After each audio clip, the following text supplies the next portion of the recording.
Good morning. Sheet है हमारे पास, एक और ले आए। चलिए, गुड मॉर्निंग। आपकी सीरीज चल रहा है एपी में, अभी पढ़ा रहा हूँ। शीट अभी आपकी फाइनल अपडेटेड शीट तैयार नहीं हुई है, आज हो जाएगी, कल मिलेगा। आज एक शीट आपको मिलेगा, ज्योमेट्री का थियरी वाला मैंने मंगवा लिया है। आज ज्योमेट्री के थियरी की शीट आपको दी जाएगी, ठीक है। आई कार्ड लाए हैं ना आप लोग? आई कार्ड लाए हैं ना? ठीक है, जिनके पास रसीद होगी उससे भी काम चल जाएगा। क्वेश्चन मैं करवा रहा हूँ सीरीज का, एपी का। प्रश्न नोट करिएगा। कल एक हुआ था ना 150 श्रमिक वाला, दोबारा कराना पड़ेगा। हाँ, एक बार और देखिएगा। सवाल नोट नहीं करा रहा हूं मैं, केवल समझाकर वापस से करवा दे रहा हूं। देखिए, क्वेश्चन नंबर क्या था? 16 नंबर का प्रश्न था। 150 श्रमिक को एक कार्य को निश्चित दिनों में पूरा करने के लिए नियुक्त किया जाता है। दूसरे दिन 4 श्रमिकों को निकाल दिया गया है। तीसरे दिन 4 और श्रमिकों को निकाल दिया गया है। चौथे दिन 4 और श्रमिकों को निकाल दिया गया है, तथा इसी प्रकार से काम आगे भी हो रहा है। और बार बार निकालने से इस तरीके से काम लेट में समाप्त हो रहा है। पहले जितने दिन में समाप्त होना था उससे 8 दिन और अधिक दिन में समाप्त हो रहा है आपका काम। तो पूछा गया है कार्य को पूरा करने में लगे कुल दिन ज्ञात करिए। तो कौन सा समय बताना है? वो निश्चित समय प्रारंभिक बताना है कि अब वाला बताना है? अब वाला बताना है, क्योंकि कंडीशन यदि से शुरू नहीं हो रही है। यदि से अगर शुरू हो तो पहले वाला बताना पड़ता है। यदि ऐसा होता तो वैसा हो जाता, ऐसा कुछ नहीं है। ये कंफर्म है कि दूसरे दिन 4 लोग निकाल दिए जा रहे हैं, तीसरे दिन 4 लोग फिर निकाल दिए जा रहे हैं, चौथे दिन 4 लोग फिर निकाल दिए जा रहे हैं।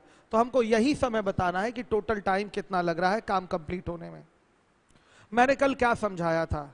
अगर आपका मकान बनाना है, 10 मजदूर लगे हुए हैं, 15 दिन में आपका मकान वो बनाकर कंप्लीट कर दे रहे हैं, तो आपके मकान पे टोटल कितने मजदूर लगे बताइए? 150 मजदूर लगे कि नहीं लगे, कि 10 लगे? 10 लगे हैं 15 दिन तक, यानी कि पहले दिन 10 मजदूर, दूसरे दिन 10 मजदूर, तीसरे दिन 10 मजदूर, यानी कि टोटल आपका मकान बनाने में कितने मजदूरों का प्रयोग हुआ है? 150 मजदूरों की पावर का प्रयोग हुआ है। समझिएगा, 150 मजदूरों की पावर का प्रयोग हुआ है। ये 150 कैसे पता चला है? एक दिन में 10 मजदूर काम करते हैं तो 15 दिन में 150 मजदूर काम करेंगे, इससे पता चल गया है गुणा करके। तो अगर आप काम एक दिन में अगर कंप्लीट कराना चाहें तो आपका काम कंप्लीट हो पाएगा? हो पाएगा एक दिन में काम कंप्लीट? क्यों नहीं होगा? आप 150 मजदूर लगा दीजिए, हो जाएगा। ये तो कंफर्म हो चुके हैं ना कि आपका काम 150 मजदूरों द्वारा ही हो रहा है। चाहे वो काम एक दिन में करा ले, चाहे 2 दिन में करा ले, चाहे आप 1 साल में कराएं, जब तक उस पर 150 मजदूरों की पावर नहीं लगेगी तब तक वो फाइनली कंप्लीट नहीं होगा। तो 15 दिन में काम कंप्लीट हो, चाहे 1 दिन में कराना हो, तो भी आप काम कंप्लीट करा सकते हैं, कोई प्रॉब्लम नहीं। 15 दिन तक में 150 मजदूर काम पे लग चुके हैं। तो अगर आप 1 दिन में कंप्लीट कराना चाहें तो एक ही दिन में 150 लगा दीजिए, सीधे सीधे काम आपका फाइनल हो जाएगा। नहीं हो जाएगा बताइए? तो कुल मिला के जब काम कंप्लीट कराना है तो चाहे वो जितने दिन में कराए, मजदूरों की संख्या हर स्थिति में क्या होगी? 150 होगी, चाहे जितने दिन में कराए। सेम यही कंडीशन आपके प्रश्न में भी आएगी। यहां 150 मजदूर हैं, एक निश्चित दिन तक में काम करके काम कंप्लीट कर दे रहे हैं, तो यहां से मजदूरों की संख्या हम निकाल लेंगे। और किसी भी केस में काम कराएंगे तो मजदूरों की संख्या उतनी ही होनी चाहिए। जब तक पावर आपका दोनों स्थितियों में मजदूरों का बराबर नहीं होगा तब तक काम कंप्लीट नहीं होगा। भाई, पहली स्थिति में भी काम कंप्लीट हो रहा है और दूसरी स्थिति में भी काम कंप्लीट हो रहा है, भले 4-4 लोग निकाल दिए जा रहे हैं, तो कैसा नहीं है? क्या काम कंप्लीट नहीं होगा? क्या होगा? दिन ज्यादा लग जाएगा। लगातार लोग कम किए जाएंगे तो दिन ज्यादा लग जाएगा। क्यों दिन ज्यादा लग जाएगा? क्योंकि हमें मजदूरों की पावर को बैलेंस करना है। जितना पहले केस में मजदूर लगेंगे उतना ही दूसरे केस में भी मजदूर लगेंगे, पावर बैलेंस करना है। एग्जाम्पल द्वारा समझ गए हैं कि कोई दूसरा उदाहरण दें? समझ गए आप लोग? तो यहां पर हम कैसे मान लेते हैं कि माना अब काम T दिन में समाप्त होगा, तो काम समाप्त करने का प्रारंभिक समय क्या होगा? T-8। ध्यान दीजिएगा, हम उल्टा करके मान रहे हैं। अगर प्रारंभिक समय काम समाप्त करने का हम T दिन मान लें, कितना मान लें? T दिन, तो काम करने का अब का नया समय क्या होगा? t प्लस 8 हो जाएगा। हम यहां उल्टा करके मान रहे हैं कि हमें जो AP हमारी बने वो t/2 के टर्म में रहे, थोड़ा हमारा कैलकुलेशन आसान दिखे, इसलिए हम ऐसा कर रहे हैं। और चूंकि t ही हमें निकालना है, मतलब हमें नया समय बताना है, नया समय, नए समय में कितने समय में आपका काम कंप्लीट होगा वो बताना है, तो उसी को हम t मान लेते हैं। माना अब काम t समय में समाप्त होगा, तो प्रारंभ में समाप्त होने का समय क्या है, t-8 होगा कि नहीं होगा, t-8 होगा। इस चीज को लिख लेते हैं, ध्यान दीजिएगा। 5 मिनट लेट था मैं आज। अब जो समय हाथ से निकल जाता है उसकी क्षतिपूर्ति हो पाती है, नहीं हो पाती। जो समय वो गया, जो वो गया। वैसे मैं प्रयास कर रहा हूं कि समय से रहूं, लेकिन कोई ना कोई कुछ काम लेके आ जाता है, तो उसमें देखने करने में थोड़ा सा समय कभी कभी लग जाता है। वैसे कल से मैं पूरी कोशिश करूंगा टाइम से रहूं। चलिए देखिए, तो सॉल्यूशन देख लीजिएगा 16 नंबर के क्वेश्चन का। कल मैंने क्वेश्चन नोट करवाया था। माना काम समाप्त होने का समय बराबर t दिन, तो प्रारंभ में काम समाप्त होने का समय, समाप्त होने का समय क्या होगा, t-8 दिन होगा। देखिए t-8 दिन तक कितने मजदूर काम किए हैं, पर डे 150 मजदूर काम किए हैं। तो t-8 दिन तक में कुल कितने मजदूर हो जाएंगे काम करने वाले, 150 गुणे t-8। भाई एक दिन में 150 मजदूर काम करते हैं, तो 2 दिन में 300 करेंगे, गुणा करके ही तो पता चलेगा। 3 दिन में 450 करेंगे, गुणा करके ही तो पता चलेगा। तो t-8 दिन में कितने करेंगे, 150 गुणे t-8 मजदूर काम करेंगे। तो 150 गुणे t-8 मजदूर काम करेंगे। ये कुल मजदूरों की संख्या हो गई उस काम को कंप्लीट करने के लिए। तो अगले केस में भी आप काम चाहे जैसे कराएं, छोड़ छोड़ कर कराएं, लेकिन जब तक इतने मजदूर नहीं होंगे काम आपका कंप्लीट नहीं होगा। तो दूसरे केस से भी मजदूरों की संख्या हम जोड़ेंगे तो वो इसी के क्या होगी, बराबर होगी। तो क्या हो जाएगा, पहले दिन 150 मजदूर, दूसरे दिन 146 मजदूर, तीसरे दिन 142 मजदूर, चौथे दिन 138 मजदूर, डॉट डॉट डॉट। ये ऐसे चलता रहेगा। कितने दिन तक चलता रहेगा बताइए, t दिन तक, t दिन तक ये ऐसे चलता रहेगा। हर एक बच्चा जिम्मेदारी से ध्यान देगा। तो इस तरीके के कितने पद आएंगे, अब इसको जोड़ना है, हमें मजदूरों की संख्या जोड़ना है। t दिन तक काम किए गए मजदूरों की संख्या जोड़ना है। तो t दिन तक काम किए गए मजदूरों की संख्या जुड़ेगी किससे, AP से। ये श्रेणी जो बन रही है ये आपकी समांतर श्रेणी बन रही है, ध्यान से देखिएगा। इस तरीके के पद कितने आएंगे इसमें बताइए, पद कितने आएंगे, t पद। जैसे मान लिया 4 दिन की बात करें तो ऐसे कितने पद आएंगे, 4 पद आएंगे। 5 दिन की बात करें तो ऐसे कितने पद आएंगे, 5 पद आएंगे। 6 दिन की बात करें तो ऐसे कितने पद आएंगे, 6 पद आएंगे। हर एक बच्चा ध्यान देगा जिम्मेदारी के साथ, सही है। तो यहाँ t दिन तक काम इस तरह से हो रहा है, तो पदों की संख्या क्या हो जाएगी, t हो जाएगी। अब देखिए ये हो गया आपका कितना, 150 ब्रैकेट में t-8 is equal to t/2, ध्यान से देखिए, ब्रैकेट में 2a यानी कि 2 into 150 plus t-1 into D की वैल्यू है -4, ये बनेगा। अब यहां हल किया होगा आप लोगों ने कल, एक क्वाड्रेटिक इक्वेशन बना होगा, बताइए वो क्या है quadratic equation, t² minus t -600 बराबर 0। आ गया समझ में। तो बताइए 600 को ऐसे 2 गुणनखंडों में तोड़िए तो 24-25 ना, ठीक है, कि आपका जोड़ने पे या घटाने पे आपका क्या आ जाए, -1 आ जाए, t नहीं -1। माइनस टी का मतलब क्या हो गया, -1 का मल्टीप्लाई है इसमें t में, -1 आ जाए।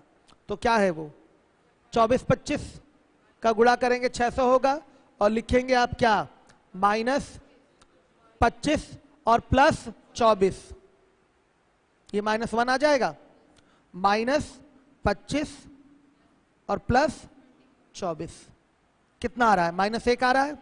इसका t² का कोफिशिएंट क्या है, 1 है, 1 का भाग लगाएंगे तो t का मान चाहिए, तो t का एक मान आएगा 25 और t का एक मान आएगा -24। ये गलत हो गया, ये आपका माइनस, दिन तो माइनस में होगा नहीं, यानी कि आपका t बराबर 25 वाला ही आंसर क्या है, सही है। काम कितने दिन में कंप्लीट हो रहा है बताइएगा, काम 25 दिन में कंप्लीट होगा। अगर छोड़ छोड़ कर काम कराएं तो काम 25 दिन में कंप्लीट होगा, अगर बिना छोड़े काम कराएं तो काम कितने दिन में कंप्लीट होगा, 25 में से 8 घटा दीजिए, यानी कि कितना बताइए, 17 दिन। कितने दिन, 17 दिन।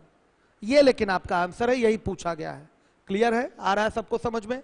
तो आंसर देंगे काम 25 दिन में समाप्त होगा। इस तरीके के वर्ड प्रॉब्लम आपके पेपर में पूछे जाते हैं। है ये वर्क एंड टाइम का सवाल, लेकिन यहां पर लगाना पड़ा है हमें सीरीज एपी, और वर्क एंड टाइम के क्वेश्चन एपी से रिलेट करके पूछे जाते हैं, तो ऐसे सवाल आपके पेपर में मिलेंगे। हो गया, ये कल का सवाल था, आज मैंने दोबारा समझाया है कि क्लियर हो जाए आप लोगों को। ये जो कैलकुलेशन है आपका क्वाड्रेटिक इक्वेशन वाला, ध्यान से देखिएगा, ये शॉर्टकट मैंने किया हुआ है, और ये शॉर्टकट आपको सिखाया जाता है बेसिक क्लास में। अशफाक सर जो संडे को क्लास लेते हैं 8 से 10, उसमें ये सारी चीजें बताई जाती हैं। पुराने वीडियो में पढ़ा भी हुआ है। जिसकी मैथ वीक है वो क्लास जरूर किया करे, क्योंकि जोड़ घटाना, गुणा भाग, समीकरण हल करना, द्विघात समीकरण हल करना, इंडिसेस सर्ट्स के छोटे छोटे सवाल, एलसीएम के छोटे छोटे सवाल सब कराए जाते हैं कि बेसिक आपका स्ट्रांग हो जाए। तो जिनकी बेसिक नहीं है मैथ्स में वो उस क्लास को अवश्य करेंगे। हो गया, ये निपट गया क्वेश्चन।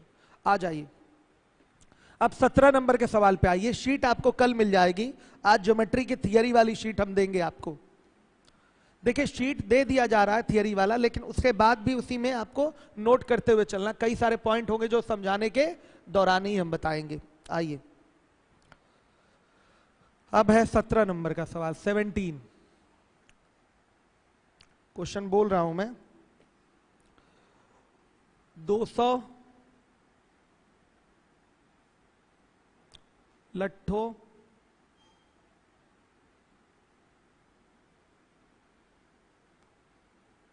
लट्ठों नहीं, यहां यही वाला ट होगा, सही है ना बच्चों? को ढेरी के रूप में, जरा बोल दीजिएगा क्वेश्चन। ये आपका ये वाला सवाल है। ये 200 लट्ठों को ढेरी के रूप में, आराम से बोलिएगा, इस प्रकार रखा जाता है कि 20 लट्ठे सबसे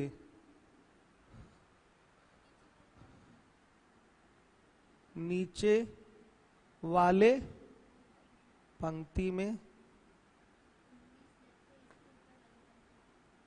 19 लट्ठे इसके ऊपर वाली पंक्ति में,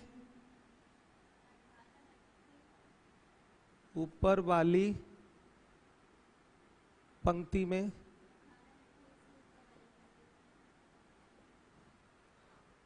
18 लट्ठे इसके ऊपर वाली पंक्ति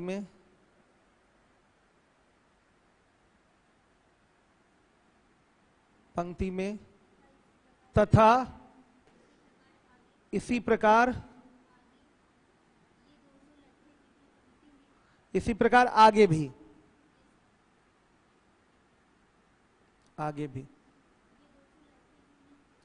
ये 200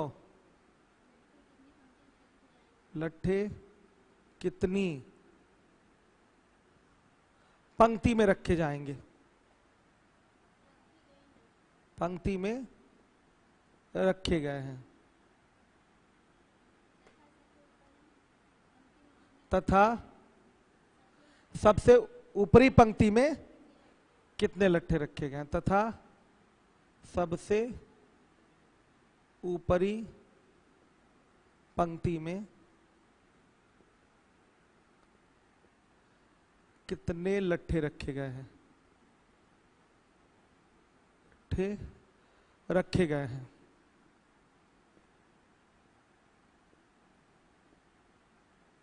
प्रश्न है आपके सामने, एक वर्ड प्रॉब्लम है, भाषा संबंधी ये प्रश्न है, ध्यान से देखिएगा। 200 लट्ठों को ढेरी के रूप में इस प्रकार रखा जाता है। पहले तो लट्ठे समझ लीजिए, लट्ठा समझते हैं क्या होता है? लॉग ऑफ वुड्स, जैसे बेलनाकार, बेलनाकार समझिए, बेलनाकार लकड़ी का टुकड़ा देखा है कि नहीं? और वो भी बड़े बड़े पेड़ को काटिए, बेलनाकार लकड़ी के टुकड़े टुकड़े निकालिए तो क्या बोले जाएंगे? बताइए, लट्ठे बोले जाएंगे। लकड़ी के क्या होंगे? लट्ठे, लॉग ऑफ वुड्स, ठीक है, लकड़ी के लट्ठे हो जाएंगे। सुनिए, 200 लट्ठे रखे गए हैं और किस तरीके से व्यवस्थित करके रखे गए हैं कि सबसे नीचे वाली पंक्ति में 20 लट्ठे हैं, उसके जस्ट ऊपर वाली पंक्ति में 19 लट्ठे, उसके जस्ट ऊपर वाली पंक्ति में 18 लट्ठे, उसके ऊपर 17 लट्ठे, उसके ऊपर 16 लट्ठे, उसके ऊपर 15 लट्ठे। इस तरीके से एक के ऊपर एक के ऊपर एक इस तरह से पंक्तियां बनाकर लट्ठों को व्यवस्थित किया गया है। ट्रायंगुलर शेप बनेगा कि नहीं? ऐसे जाएगा, इस तरह से जाएगा, जाएगा। तो पूछा गया है, बताइए 200 लट्ठे कितनी पंक्तियों में आएंगे और सबसे ऊपरी पंक्ति में कितने लट्ठे रखे गए हैं, बताइए। तो है ये सवाल एपी का, मैं दिखाता हूं कैसे एपी का प्रश्न है। देखिए, मैं इन लट्ठों का केवल 2D फिगर सामने से मुंह दिखा रहा हूं। देखिए, एक लट्ठा, दूसरा लट्ठा, तीसरा लट्ठा, चौथा लट्ठा। आप कहेंगे सर ये तो सर्कल है। बच्चों पीछे भी है, ये ऐसे रखा गया, हम सामने से मुंह दिखा रहे हैं इसका केवल, ध्यान से देखिएगा। अब आप कहीं भी देखिए, इमेजिन करिए, ऐसा देखा है कि कहीं नहीं? आपने देखा होगा, सबने देखा होगा। आपका लट्ठे रखे गए इस तरह से बेलनाकार, मतलब एक पंक्ति में, फिर उसके ऊपर फिर लट्ठे सजा दिए गए, उसके ऊपर फिर अगली पंक्ति में लट्ठे सजा दिए गए, एक के ऊपर एक रखे गए। और जब इस तरह से रखना है तो ऊपर वाली पंक्ति में पक्का कम रखने पड़ते हैं ना, और उसके ऊपर वाली में उससे भी कम रखने पड़ते हैं, तभी आपका वो गिरता नहीं है, व्यवस्थित रहता है। तो यही अरेंजमेंट है यहाँ पर, इस तरीके से रखा जा रहा है। एक पंक्ति बनी, इसमें 20 लट्ठे हो गए, पूरा 20 तो नहीं बना सकते ना, यहाँ पर 20 लट्ठे हो गए। फिर यहाँ ऐसे रखा गया है, यहाँ 19 लट्ठे हो गए, फिर यहाँ ऐसे रखा गया है, समझिएगा, इस तरीके से रखा गया है। यहाँ पर कितने लट्ठे हो गए? 18, फिर इस तरह से रखा गया है। यहाँ कितने लट्ठे हो गए? आपके 17 लट्ठे हो गए, फिर 16, फिर 15, ऐसे चलेगा। मतलब पंक्ति सबसे नीचे वाली जो बनी हुई है उसमें 20, उसके ऊपर जस्ट जो पंक्ति बनी है उसमें 19, उसके ऊपर जो पंक्ति बनी हुई है उसमें कितने? 18। तो यहां मान लेंगे इसी तरीके से लट्ठे रखे जा रहे हैं। मान लिया कि n पंक्तियों में 200 लट्ठे, कुल 200 लट्ठे रखे जा सकते हैं। मान लिया कुल n पंक्तियों में, कुल n पंक्तियों में, पंक्तियों की संख्या ही पूछा है आपसे, तो मान लिया ऐसी कितनी पंक्तियां बनेंगी? n पंक्तियां बनेंगी, जिसमें कुल लट्ठों की संख्या कितनी हो जाएगी? 200 हो जाएगी। तो ये मानेंगे हम। फिगर क्लियर हुआ कैसा है? कि और अच्छा फिगर बनाऊं, बताइए। क्लियर है ना फिगर? एक पंक्ति लट्ठों की हो गई 20 लट्ठे, उसके ऊपर पंक्ति में 19 लट्ठे, 18 लट्ठे, 17 लट्ठे ऐसे रखे गए हैं। तो यहां पर मानेंगे, माना, सोल्यूशन लीजिए, माना n पंक्तियों में क्या है वो भी पूछा गया है। पूछा गया है कि ये 200 लट्ठे कितनी पंक्ति में रखे गए हैं।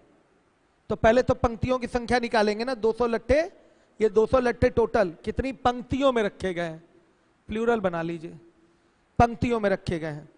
आया समझ में? तो मान लिया ये 200 लट्ठे n पंक्तियों में रखे गए हैं, बाद में निकालेंगे कि ऊपरी पंक्ति में कितने लट्ठे हैं, वो तो हमारी बात की चीज है। तो माना n पंक्तियों में 200 लट्ठे रखे गए हैं, कुल 200 लट्ठे रखे गए हैं।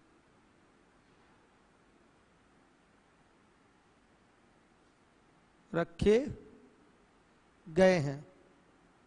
आइए, पहली पंक्ति में 20 लट्ठे, दूसरी पंक्ति में 19 लट्ठे, तीसरी पंक्ति में 18 लट्ठे, चौथी पंक्ति में 17 लट्ठे। इस तरीके से चलते चलते कहां तक गया है? n पंक्ति तक जाएगा। कहां तक जाएगा? n पंक्ति तक। आखिरी पंक्ति में कितने लट्ठे हैं ये अभी हमें नहीं पता है, वही तो निकालना है, वो भी निकालना है हमको, निकालेंगे अभी। मान लिया इस तरीके से कहां तक जाएगा? n पंक्ति तक जाएगा, कुल n पंक्ति तक जाएगा, और इन सब का योग किसके बराबर हो जाएगा? 200 के। इन सभी लट्ठों को जोड़ेंगे तो टोटल किसके बराबर हो जाएंगे? 200 लट्ठों के। यही तो बोला है कि बताइए टोटल 200 लट्ठे कितनी पंक्तियों में रखे जाएंगे।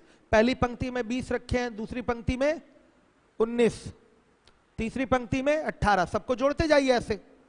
तो देख लीजिए कहां तक, कौन सी पंक्ति तक आपके 200 लट्ठे कंप्लीट हो जा रहे हैं। तो उंगलियों पे जोड़ेंगे, समय बर्बाद होगा ना, इसलिए ये एपी का फॉर्मूला आपको बना के दिया गया है कि आप एपी के फॉर्मूले से करेंगे तो जल्दी कर लेंगे। तो 20 लट्ठे, 19 लट्ठे, 18 लट्ठे, 17 लट्ठे, डॉट डॉट डॉट, ये कहानी चलेगी n पंक्ति तक, और सबका योग फिर बराबर किसके हो जाएगा? 200 लट्ठों के। आ रहा समझ में? योग किसके बराबर? 200 लट्ठों के। हर एक बच्चा देखेगा।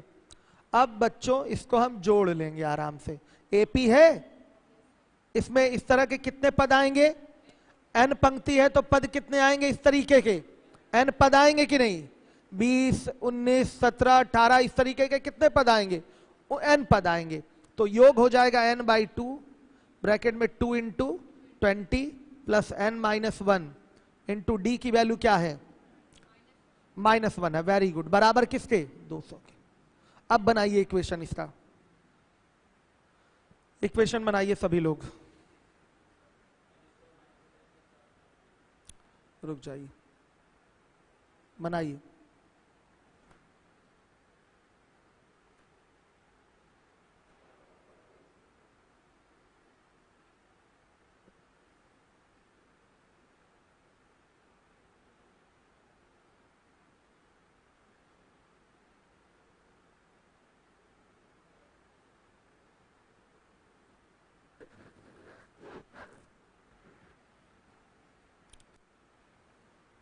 बोलिए क्या बना है equation? n² minus 41 n plus 400 is equal to 0। 400 का ऐसा दो गुणनखंड लीजिए, जोड़ने घटाने पर -41 आ जाए। बताइए क्या है?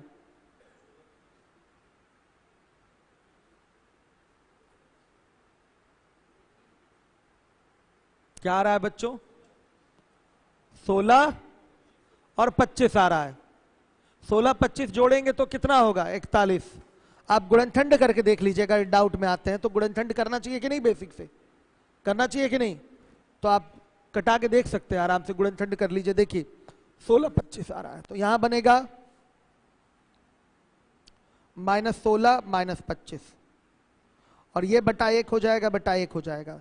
तो n के दो मान आएंगे। n बराबर आ रहा है 16 और n बराबर क्या आ रहा है?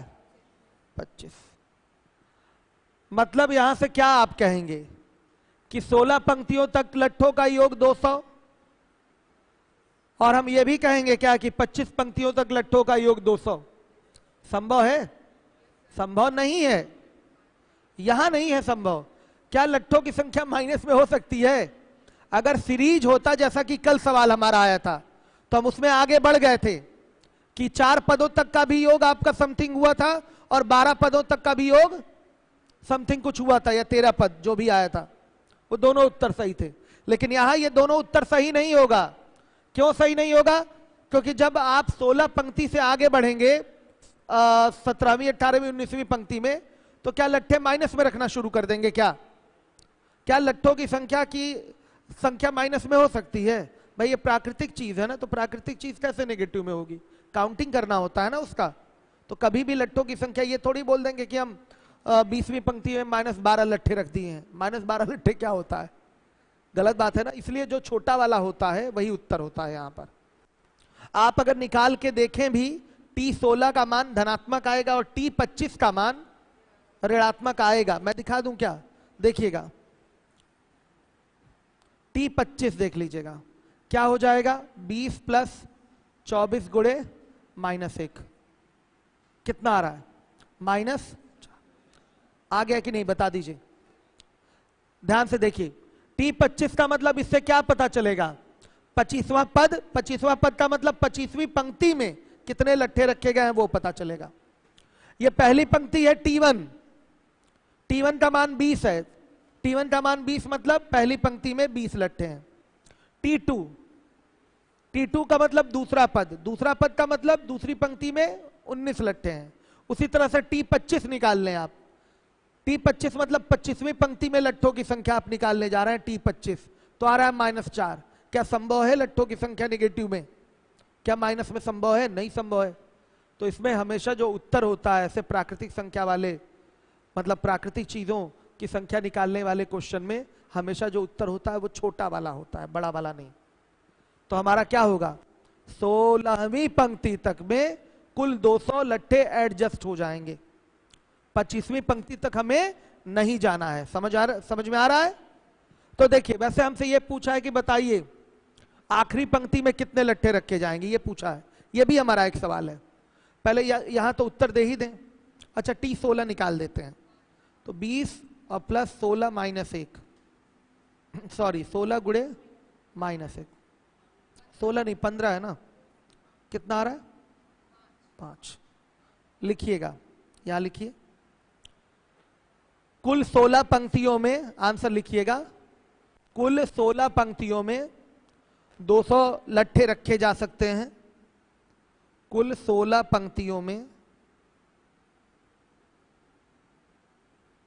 200 लट्ठे रखे जा सकते हैं।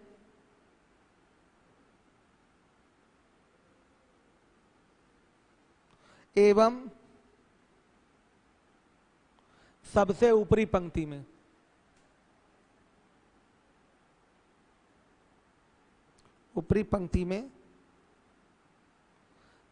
कितने लट्ठे होंगे? 5 लट्ठे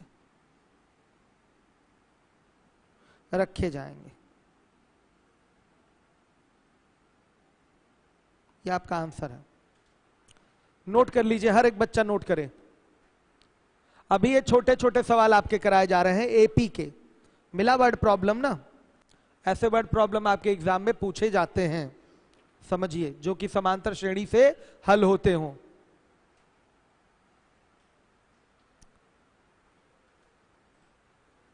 क्लियर है? 2 आंसर आ रहे हैं यहां पर, 16 25 दोनों, लेकिन हमारा 25 गलत है। केवल 16 पंक्ति तक में ही 200 लट्ठों को रखिएगा। 25 पंक्ति तक में रखने जा रहे हैं, इसका मतलब माइनस में लट्ठे आप काउंट कर रहे हैं। ये आपके संख्या वाली सीरीज नहीं है, ये नेचुरल थिंग वाली सीरीज है, समझिएगा। प्राकृतिक वस्तुओं की ये सीरीज बनी हुई है। 20 लट्ठे, 19 लट्ठे, 18 लट्ठे, 17 लट्ठे, -4 लट्ठे थोड़ी हो जाएंगे। इसलिए 25वीं पंक्ति तक में 200 को एडजस्ट मत करिए। सीरीज होती तो होता कि कितने पदों तक का योग 200 हो रहा है, वहां पर दोनों उत्तर होते हैं कि 16 पदों तक का भी योग 200 है और 25 पदों तक का भी योग 200 है, वहां उत्तर हो जाता। यहां पर आपका केवल 16 पंक्ति ही आंसर होगा। क्लियर है? आ रहा है समझ में? सबको बताइएगा। आ गया समझ में? चलिए, अब इसके बाद देखें और कोई छोटा वर्ड प्रॉब्लम।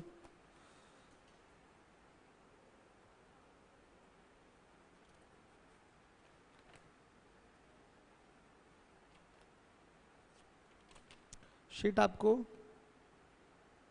ये भी बहुत अच्छी शीट थी जो मैं पहले पढ़ाता था, लेकिन अब और नए सवाल डाले जा रहे हैं। सीडीएस के जितने आए वो सवाल हैं सीरीज के, सब उसमें अपडेट किए जा रहे हैं। तो वो पीएस बन जाएगा। पहले पीएस नहीं था इसका, केवल शीट मिलती थी, सॉल्व होता था। अब सीएल पीएस दोनों होगा। अभी मैं सीएल की चीजें करा रहा हूँ, क्लास लेक्चर वाला। अब आते हैं गुणोत्तर श्रेणी के बारे में चर्चा कर ले हम लोग, इसके भी बेसिक क्वेश्चन सॉल्व कर लिए जाए। चलिए,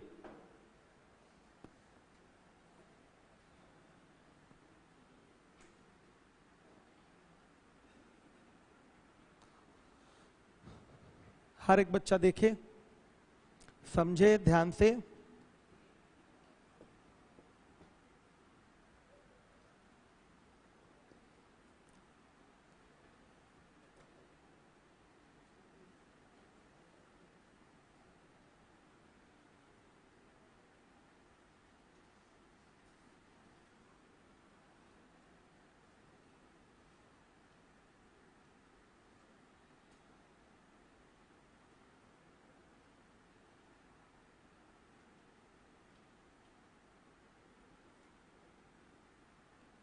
देखिए, ज्योमेट्रिक प्रोग्रेशन, अभी मैंने आपको अर्थमेटिक प्रोग्रेशन पढ़ाया। अब आप लोग देखिए ज्योमेट्रिक प्रोग्रेशन क्या होता है। यही 2 आपके एग्जाम में पूछे जाते हैं, अर्थमेटिक प्रोग्रेशन और ज्योमेट्रिक प्रोग्रेशन। हार्मोनिक नहीं पूछा जाता, परिचय करवा देंगे हम हार्मोनिक से भी, आपका हरात्मक श्रेणी से भी परिचय करवा देंगे। चलिए देखिए, लेकिन उससे सवाल आज तक आया नहीं है एसएससी में। गुणोत्तर श्रेणी से हमेशा सवाल पूछा जाता है, दिखाई दे जाता है पेपर में। देखिए ये क्या होता है, समांतर श्रेणी में क्या था, पदों का अंतर वहां पर बराबर था। जैसे कहीं लिखा हुआ है 2, 4, 6, 8, 10, 12, तो पदों का अंतर 2-2 का दिखाई दे रहा है, तो ये समांतर श्रेणी हो गई। लेकिन इसमें पदों का अंतर नहीं बराबर होता, यहां पदों का अंतर बराबर नहीं होता, अनुपात बराबर होता है। दिखाता हूं कैसे, देखिए कहीं लिखा हुआ है 2, 4, 8, 16, 32, ऐसे ये चल रहा है। तो ध्यान से देखिएगा, 4 में 2 का भाग देंगे 2 आएगा, 8 में 4 का भाग देंगे 2 आएगा, 16 में 8 का भाग देंगे 2 आएगा, समझिएगा। 32 में 16 का भाग देंगे 2 आएगा। यानी कि T2 T1 का जो अनुपात है T3 T2 के अनुपात के बराबर होगा, और यह अनुपात T4 T3 के अनुपात के बराबर होगा। समझ पा रहे हैं, यानी कि इसका अनुपात यहां बराबर होगा। दूसरे पद में, या ये कह सकते हैं दूसरे पद में पहले पद से भाग देंगे तो वही उत्तर प्राप्त होगा जो तीसरे पद में दूसरे पद से भाग देने पर प्राप्त होगा, या चौथे पद में तीसरे पद से भाग देने पर प्राप्त होगा, या पांचवें पद में चौथे पद से भाग देने पर प्राप्त होगा। क्लियर है? तो यहां पर बोला जाएगा कि सार्व अनुपात, यहां मतलब अनुपात क्या होगा, बराबर होगा। अनुपात क्या होगा यहां पर, बराबर होगा। क्लियर है? सार्व अनुपात इसको बोलेंगे 2। अनुपात क्या फाइनली बन रहा, सार्व अनुपात क्या बोला जाएगा, यहां 2, अनुपात यहां बराबर होगा। देखिएगा हर एक बच्चा देखे, कोई श्रेणी गुणोत्तर श्रेणी होगी कब, जब दूसरे पद में पहले पद से भाग देंगे तो वही उत्तर प्राप्त होगा जो तीसरे पद में दूसरे पद से भाग देने पर प्राप्त होता है। क्लियर है? तो जैसे हमने समांतर श्रेणी में T2 - T1 बराबर T3 - T2 कंडीशन लिखा था ना, तो यहां क्या कंडीशन बनेगी, T2/T1 is equal to T3/T2। तो लिख लेते हैं, कोई श्रेणी, ध्यान से देखिएगा, कोई श्रेणी गुणोत्तर श्रेणी होगी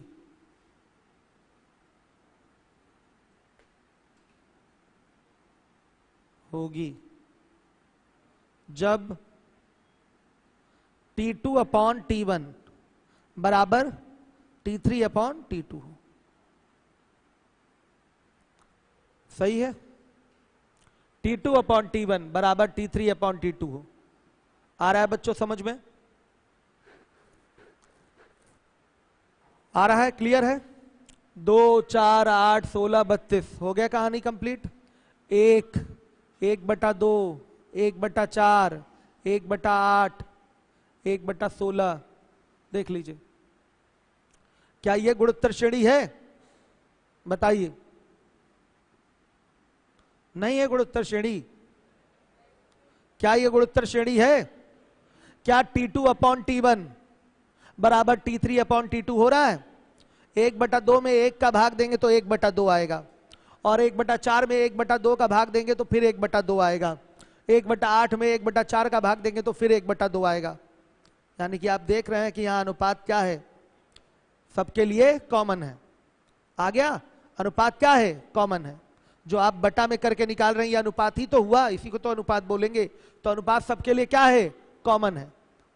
क्लियर है? तो जहां पर यह अनुपात सबके लिए कॉमन आ रहा है तो वहीं पर यहां बोला जाएगा कि यह गुणोत्तर श्रेणी हो गई। ये श्रेणी कैसी हो गई, गुणोत्तर श्रेणी, ज्योमेट्रिक प्रोग्रेशन हो गया। क्लियर है?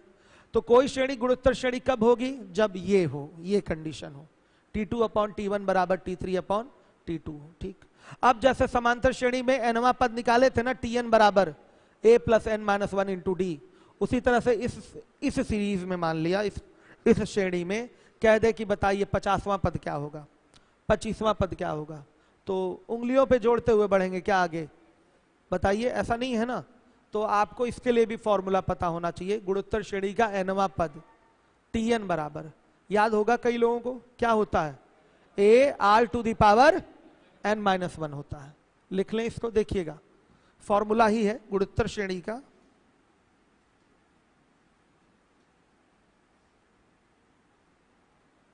nवां पद Tn बराबर क्या होता है, a⁴n-1। हर एक बच्चा देखे, ये nवां पद का मतलब समझ रहे हैं ना? अगर आपको 5वां पद चाहिए तो T5 चाहिए, 10वां पद चाहिए तो T10 चाहिए, n का मान 10 रख देंगे। तो ये चीज एकदम क्लियर है, वही चीज है, एपी वाली ही चीज है, लेकिन इसका फॉर्मूला अलग है। आपका Tn का फॉर्मूला यहां पर है AR⁻n-1। लिख लीजिए, जहां n क्या है? पदों की संख्या, नंबर ऑफ टर्म्स, a क्या है? फर्स्ट टर्म, प्रथम पद,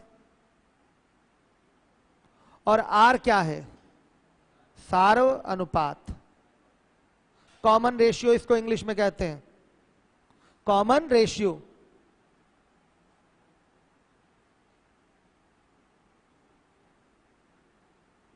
देखिए, और r निकलता कैसे है? T2/T1 कर लेने से भी r आ जाएगा, समझिए। T3/T2 कर लेंगे तो भी r आ जाएगा। भाई अनुपात तो सबके लिए कॉमन है ना, इसलिए तो कॉमन रेशियो इसको बोल रहे हैं। तो चाहे T2/T1 कर लीजिए, चाहे T10/T9 भी कर लेंगे तो भी आएगा। अगले वाले पद में उसके पहले वाले पद से भाग दे दीजिए, कॉमन रेशियो आ जाता है कहीं भी। ये कोई जरूरी थोड़ी है कि T2/T1 से ही आएगा। कोई भी आगे का पद उठाइए और उसके पिछले वाले पद से उसमें भाग दे दीजिए, सीधे कॉमन रेशियो आ जाएगा आपका। क्लियर है सारे बच्चों को? हर जगह ये रेशियो समान होता है, इसलिए तो कॉमन रेशियो कहते हैं। आगे वाले पद में जस्ट उसके पिछले वाले पद से भाग दीजिए, कॉमन रेशियो मिल जाएगा।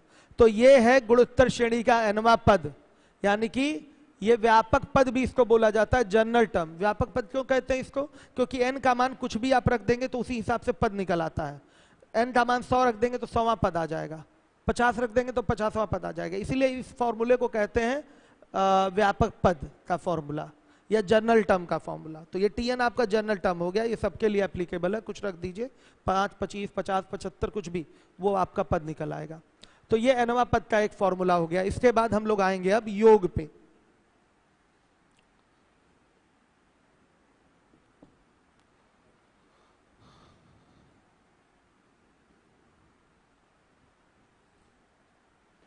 गुणोत्तर, इसका शॉर्ट नेम तो अभी मैंने बताया ही नहीं, जीपी कहते हैं इसको। क्या कहते हैं बेटा? जीपी। ठीक है, जैसे वो एपी था तो ये क्या था? GP, geometric progression. देखिए, गुणोत्तर श्रेणी के n पदों तक का योग, देखिए Fn बराबर होता है a ब्रैकेट में r⁻n-1 अपॉन r-1। इस फॉर्मूले का प्रयोग कब करेंगे? जब मॉड r आपका ग्रेटर देन 1 हो। इस फॉर्मूले का प्रयोग तभी होगा जब मॉड r की वैल्यू मतलब समझ रहे हैं, r का मान अगर कहीं आ गया आपका -2 आ गया, r का मान कहीं क्या आ रहा है? -2 आ रहा है, ध्यान से देखिएगा। तो आपका मॉड r की वैल्यू क्या आ जाएगी? मॉड -2, यानी कि क्या हो गई? 2। तो -2 तो आपका 1 से क्या है? छोटा है। -2 तो 1 से छोटा है, लेकिन जब इसके मॉड की वैल्यू निकालेंगे तो ये 2 हो जाएगा, और फिर मॉड r आपका 1 से क्या हो जाएगा? बड़ा हो जाएगा यहां पर। तो ये केस उठाना है, ध्यान दीजिएगा। मॉड r आपका भले r नेगेटिव आ रहा हो या पॉजिटिव कुछ भी आ रहा हो, मॉड लगा के देखिए क्या उसकी वैल्यू 1 से बड़ी है। अगर मॉड r की वैल्यू 1 से बड़ी है तो योग निकालने का ये फॉर्मूला प्रयोग होता है, a ब्रैकेट में r⁻n-1 अपॉन r-1। ये Fn निकालने का फॉर्मूला होता है। कब? जब मॉड r ग्रेटर देन 1 हो तब। फिर से सुन लीजिएगा, ये मॉड r ग्रेटर देन 1 की स्थिति क्या है? कहीं आपने r निकाला, r की वैल्यू -2 आई, सही है? तो ये -2 तो 1 से छोटा है, हर एक बच्चा समझ रहा है -2 1 से छोटा है। लेकिन जब यहां मॉड ले लेंगे, मॉड लेने से ये नेगेटिव साइन क्या हो जाएगी? पॉजिटिव में कन्वर्ट हो जाएगी। आप अभी अभी सीखे हैं, सिंप्लीफिकेशन में भी मैंने बताया आपको कि अब मॉड लगाएंगे तो मॉड का मतलब अब यहां ये पॉजिटिव हो गया, इसकी वैल्यू पॉजिटिव हो जाएगी। तो मॉड r की वैल्यू हो जाएगी आपकी मॉड -2, और मॉड -2 की वैल्यू हो जाएगी 2 + 2। तो अब आपका मॉड r ग्रेटर देन क्या हो जाएगा? 1 हो जाएगा। भले आर माइनस में आया था, छोटा था एक से, लेकिन जैसे ही मॉड आर करेंगे तो मॉड आर की वैल्यू एक से क्या हो जाएगी, बड़ी हो जाएगी। समझिएगा बात को। तो ये फॉर्मूला योग के लिए लगाएंगे। आ गया समझ में? अब आइए इसके बाद Sn बराबर ए ब्रैकेट में 1 माइनस आर की पावर एन अपॉन में 1 माइनस आर। एक फॉर्मूला ये भी होता है।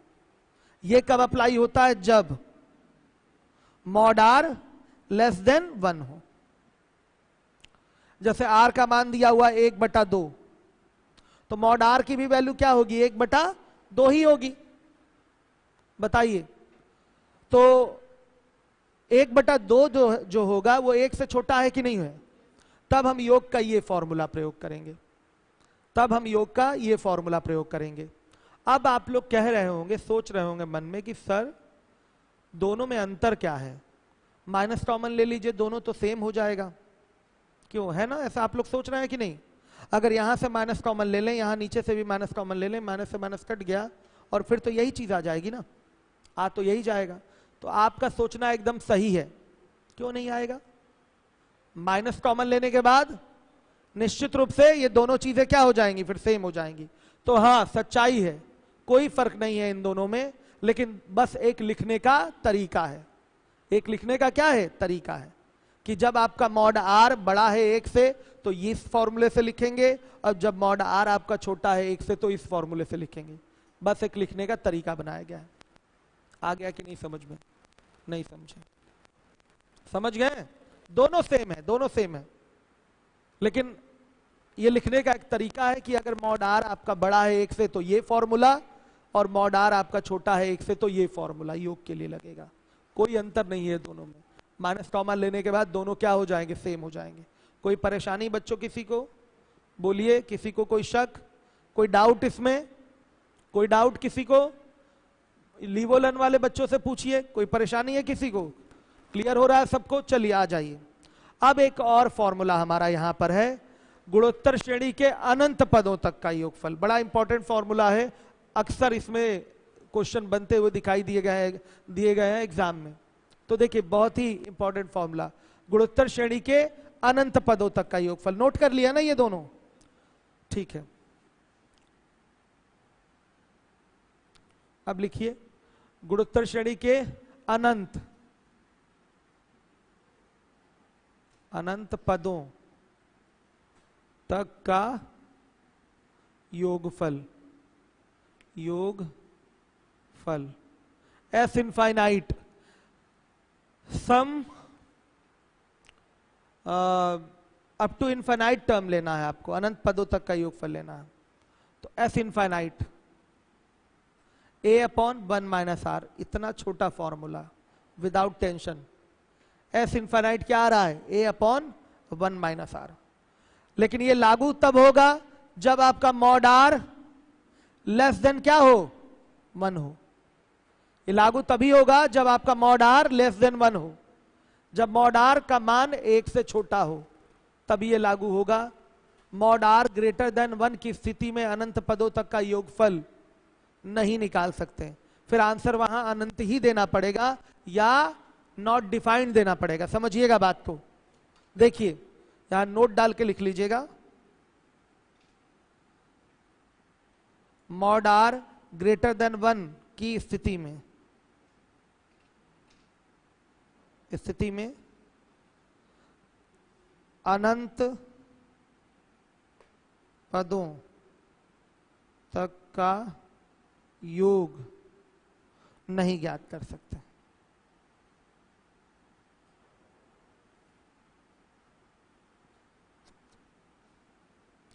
Can not be determined. देखिएगा क्यों? 1 है, देखिएगा बच्चों, 1/2 है, 1/4 है, 1/8 है, 1/16 है, डॉट डॉट डॉट। आप देख रहे हैं कि ये लगातार छोटा होता जा रहा है। पद इससे लगातार अपने पहले वाले से क्या होते जा रहे हैं? छोटे होते जा रहे हैं। अवश्य इसमें आर की वैल्यू आएगी 1/2, तो मॉड आर की भी वैल्यू क्या आएगी? 1/2 आएगी। यहां मॉड आर की भी वैल्यू 1/2 आएगी, और 1/2 1 से क्या होता है? छोटा होता है। तो यहां पर अनंत पदों तक का योगफल निकालना है तो आप निकाल लेंगे। अनंत पदों तक का योगफल यहां निकालना है, निकाल लेंगे एस इनफाइनाइट। किस फॉर्मूले से? a/1 माइनस आर से।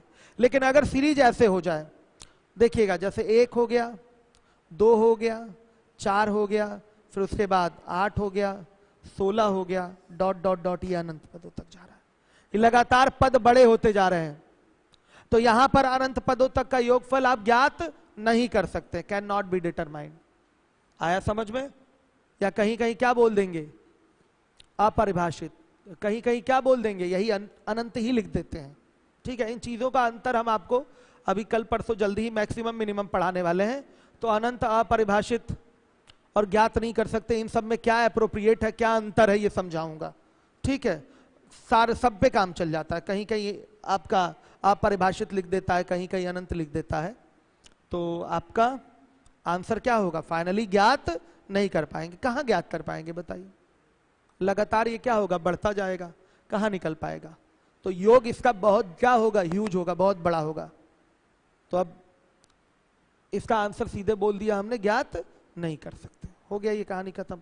ये केस क्या है? मॉड आर ग्रेटर देन 1 का केस है। लगातार देखिए, मॉड आर की वैल्यू 2 आएगी कि नहीं? यहां पर मॉड आर की वैल्यू 2 आ रही है, तो मॉड आर ग्रेटर देन 1 का केस है। तो यहां पर अनंत पदों तक का योगफल नहीं निकाला जा सकता। कहां निकाल पाएंगे इसमें? जब पद लगातार छोटे होते जा रहे हैं। ये कौन सी स्थिति है? मॉड आर लेस देन 1 की स्थिति है। मॉड आर छोटा है किससे? 1 से। तो आप अनंत पदों तक का योगफल निकाल पाएंगे। आ जाइए, अब लिखिए गुणोत्तर माध्य। समांतर माध्य क्या था? जैसे दो संख्याएं a और b हैं, तो इनका समांतर माध्य क्या होता है? a प्लस b/2 होता है। मैंने बताया था, अभी इस पे क्वेश्चन हुए नहीं है, होंगे आगे, कराए जाएंगे जब आपको शीट मिलेगी। तो अब बात करेंगे गुणोत्तर माध्य। जैसे दो संख्याएं a और b हैं, इनका गुणोत्तर माध्य क्या होगा बताइए? √ab होगा। देखिए गुणोत्तर माध्य हेडिंग दे दीजिए।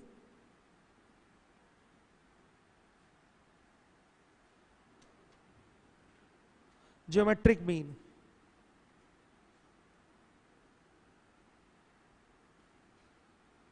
शॉर्ट नेम क्या है? GM, geometric mean. तो दो संख्या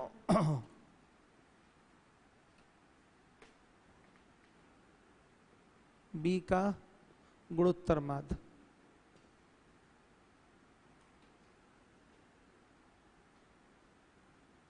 माना क्या है? x है।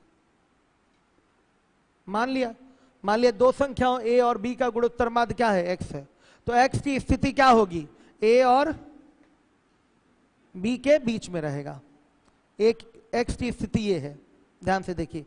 और ये जो तीनों पद होंगे वो किस में हो जाएंगे? GP में हो जाएंगे। R in GP हो जाएगा। ध्यान से देखिए, गुणोत्तर माध्य जो x होगा, इसकी स्थिति क्या होती है? a और b के बीच में। तो अब a, x और b ये तीनों किस में कहलाएंगे? GP में, गुणोत्तर श्रेणी में कहलाएंगे। a और b का हमें चाहिए गुणोत्तर माध्य, तो गुणोत्तर माध्य जो होगा उसके बीच में आएगा। तो अब a, x और ये जो आपका b है, ये तीनों किस में हो जाएंगे? गुणोत्तर श्रेणी में हो जाएंगे। और जब ये गुणोत्तर श्रेणी में है तो क्या होगा? T2/T1 बराबर T3/T2। क्या लिखेंगे? x/a is equal to b/x। x square बराबर ab, तो x बराबर क्या? √ab। x बराबर हो गया √ab। हर एक बच्चा ध्यान देगा जिम्मेदारी के साथ। आंसर प्लस में भी आ सकता है और माइनस में भी आ सकता है, समझिएगा। गुणोत्तर माध्य का मान प्लस में भी आ सकता है और माइनस में भी आ सकता है। बीच वाली वैल्यू प्लस में भी ली जा सकती है, माइनस में भी ली जा सकती है। जनरली हम प्लस में ही लेते हैं, ठीक है।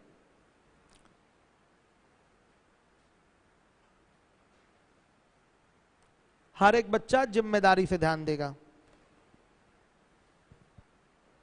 हो गया गुणोत्तर माध्य। समांतर माध्य a प्लस b/2 था और गुणोत्तर माध्य क्या है? √ab है। अब समांतर माध्य गुणोत्तर माध्य में रिलेशन क्या होता है?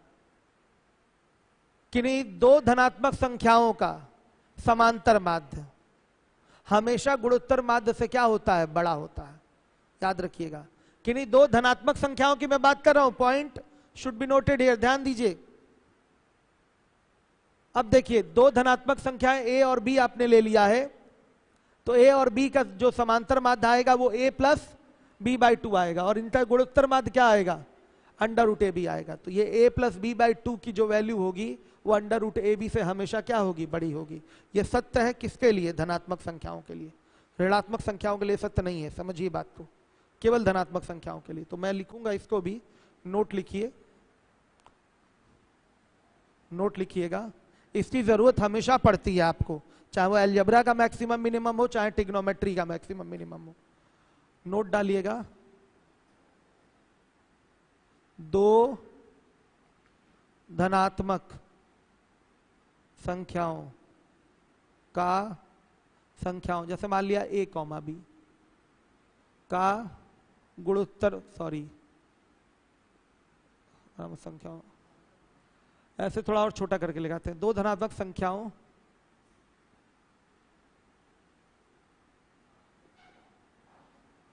ए तथा बी के लिए क्या होगा आपका, M is always greater than और equal to GM. Equal to भी होता है बेटा, इक्वल टू भी बड़ा होता है और बराबर होता है, बड़ा होता है और क्या होता है, बराबर भी होता है। ये लिख लीजिएगा, M is always greater than और इक्वल टू जीएम, ठीक, हमेशा ऐसा होता है। आ रहा है समझ में, दिमाग में रखिएगा, M is always greater than और इक्वल टू जीएम, बराबर भी होता है, बोलने में मैंने छोड़ दिया था लेकिन बराबर भी रहता है, ठीक। जैसे मान लिया, उठा लीजिए दो संख्याएं, मान लिया उठा लीजिए 4 और 9, 4 और 9 दो धनात्मक संख्याएं आपने उठा लिया। 4 और 9 का समांतर माध्य कितना होगा, 13/2 मतलब 6.5, और इसका गुणोत्तर माध्य कितना होगा, क्या श्योर है एक आएगा, और इनका गुणोत्तर माध्य क्या आएगा, एक ही आएगा। तो हो गया ना समांतर माध्य गुणोत्तर माध्य के बराबर, बताइए। तो दो धन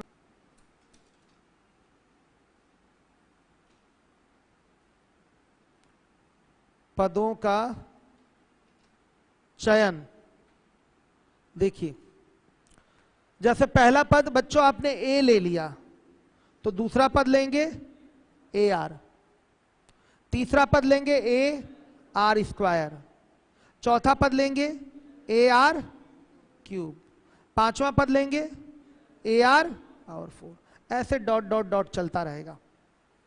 और विशेष प्रकार से भी माना जाता है, लेकिन आपका उससे कोई लेना देना नहीं है, इसी से आपका काम चलेगा। तो कंफ्यूज अलग से दूसरे तरीकों को सीखकर कंफ्यूज होने की आवश्यकता नहीं है आपको। आया समझ में, लाइए।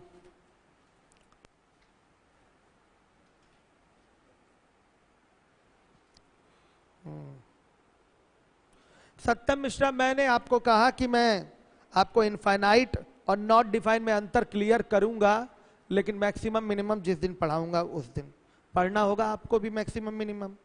यूट्यूब पे रहेगा, देख लीजिएगा, पहले ही लेक्चर में ये चीज मैं क्लियर करूंगा आपको, आज नहीं। आज का विषय हमारा ये नहीं है।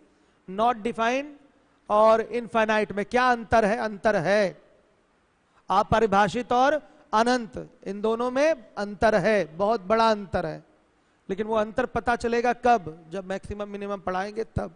आज का ये टॉपिक नहीं है, ठीक है बच्चों, आज का ये टॉपिक नहीं है। चलिए, तो ये हो गया हम लोग का। अब हम लोग क्वेश्चन करेंगे इस पे, आ जाइए।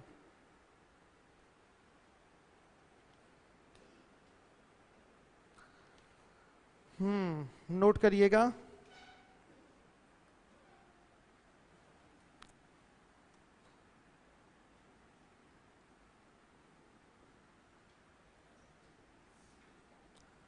क्वेश्चन लिखिए यहां पर 16 के बाद 17, 18 नंबर, 18 नंबर है ना।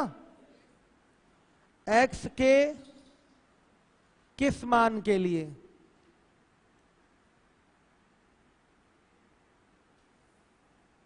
Two comma x comma 18 GP में है, आप इसको गुणोत्तर माध्य वाले फॉर्मेट से भी कर सकते हैं, x बराबर अंडर रूट ए बी से भी। भाई बीच में है ये x और ये गुणोत्तर श्रेणी को प्रदर्शित करने वाला है, तो पक्का ये x बराबर क्या हो जाएगा, अंडर रूट ए बी हो जाएगा। ये लगा सकते हैं। नहीं लगाना चाहते मत लगाइए। हमने क्या सिखाया है प्रारंभ में, कोई श्रेणी गुणोत्तर श्रेणी में होगी कब, जब T2 अपॉन T1 बराबर T3 अपॉन T2 हो। यही मैंने आपको सिखाया है। तो सोल्यूशन अगर देखा जाए तो क्या हो जाएगा, T2 अपॉन T1 बराबर T3 अपॉन T2। तो क्या होगा, x अपॉन में 2 बराबर ये हो जाएगा आपका 18 बटा में x स्क्वायर बराबर 36 आ गया। x बराबर क्या, 6 प्लस 6 भी होगा और माइनस 6 भी होगा, कोई दिक्कत नहीं है। प्लस 6 भी होगा और माइनस 6 भी होगा।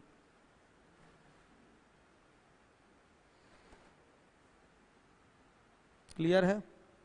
लेकिन जनरली 6 ही देंगे आंसर। अब क्वेश्चन नोट करिएगा।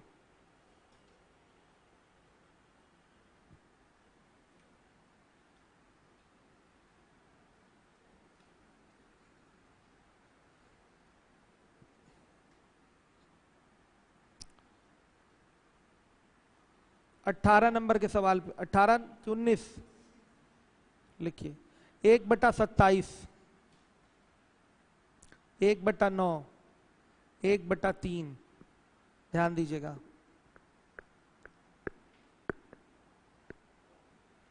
का 5वां पद ज्ञात करें। ये क्वेश्चन है। 1/27, 1/9, 1/3 का 5वां पद ज्ञात करें। क्या ये जीपी है?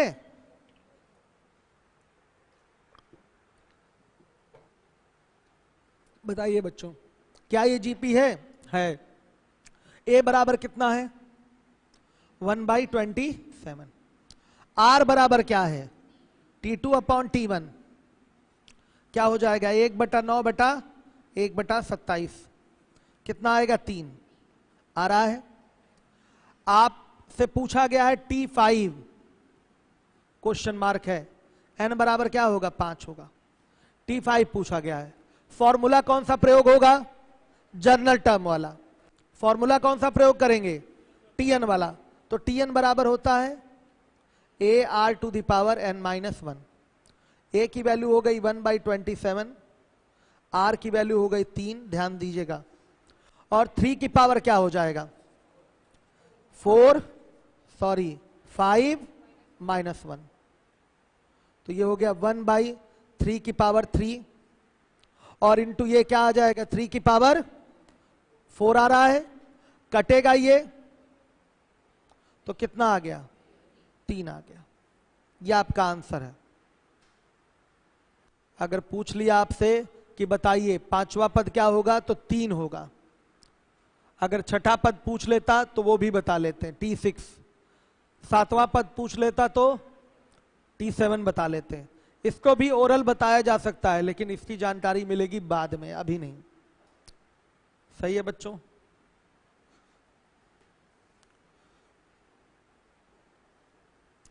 आज 1 घंटे की क्लास रखते हैं। थोड़ा सा अनकंफर्टेबल फील हो रहा है, दिमाग भारी भारी सा लग रहा है, तो आज 1 घंटे की क्लास रखते हैं। और आप लोगों के लिए एक सवाल, चलिए जितना पढ़े उतना दोहरा डालिए।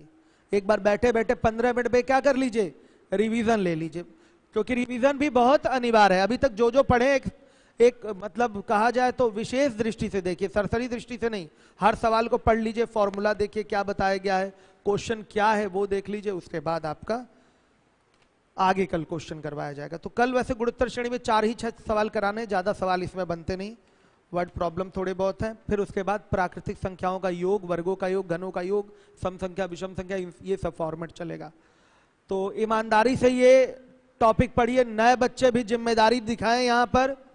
अगर आप नया एडमिशन लिए हुए हैं तो भी आप मान के चलिए कि यहीं से आपका नया बैच स्टार्ट हुआ है। ये अलग बात है कि परसेंटेज, जो कि अगला टॉपिक है, जस्ट अगला टॉपिक है, वहां से आपको नया बैच मिलने वाला है। लेकिन फिर भी इसको तैयार कर लेंगे तो बहुत फायदा मिलेगा, तो अच्छे से तैयार कर लीजिए। तो गुणोत्तर श्रेणी के किसी फॉर्मूले में किसी को कोई डाउट नहीं है ना? तो चलिए अब हम कल आके कंटिन्यू करेंगे। आज की क्लास केवल 1 घंटे की ही रही है। ठीक है, डेली 1 घंटा 15 मिनट पढ़ना जरूरी भी नहीं है, रिवीजन भी कर लीजिए अच्छे से। क्यों बच्चों? रिवीजन कर लेंगे तो ज्यादा फायदा मिलेगा। एक